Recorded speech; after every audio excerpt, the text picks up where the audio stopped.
But I want to go now to the latest on the coronavirus pandemic. We're joined now by Dr. Taison Bell, Assistant Professor of Medicine in the Divisions of Infectious Disease and Pulmonary Critical Care Medicine at the University of Virginia. So, Doctor, we heard the news that the CDC said that blocking that middle seat on airplanes could reduce coronavirus exposure by as much as 57%, which seems really huge. I'm wondering if you think that the United States perhaps should make the move to require that all airlines block that middle seat, especially as we have more and more folks essentially trying to travel now. Well, Kristin, it's always tricky when we talk about federal regulations and mandates, but it is encouraging to see that there are things that you can do to travel safely that you can also do to mitigate the spread of virus. And not sitting directly next to someone, we know that the risk of transmission is high, particularly for longer flights, international flights, or cross-country flights.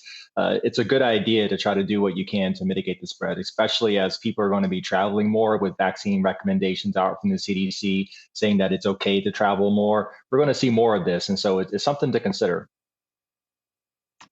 I wanted to ask you for a moment about that pausing of the J&J vaccine. You know, so many experts have come out and said that the benefits outweigh the risks of all of these vaccines. If that is true, were regulators too aggressive in deciding to pause the J&J vaccine?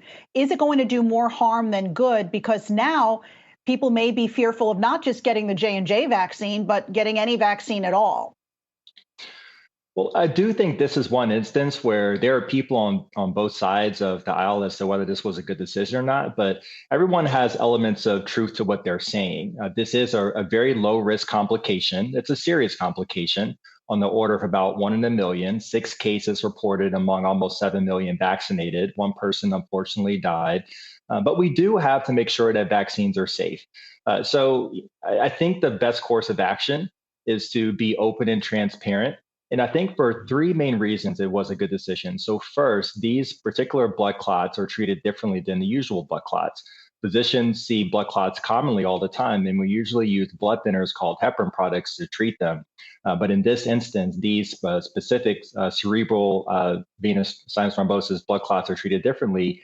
Using heparin products could potentially make it worse. And so getting that information out to clinicians, to patients, particularly who have had the Johnson & Johnson vaccine, very important to know.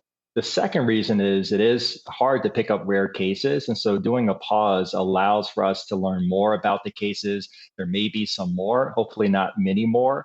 But if they're in different demographic groups, that's important to know before you adjust recommendations going forward. And third, the interest in the long term is to really focus on making sure that people know that it's a safe and effective product. And I think that doing this way now publicly rather than it coming out later is much better in the interest of long-term trust and confidence in the vaccines. All right, Dr. Taison Bell, Assistant Professor of Medicine at the University of Virginia. Thanks so much.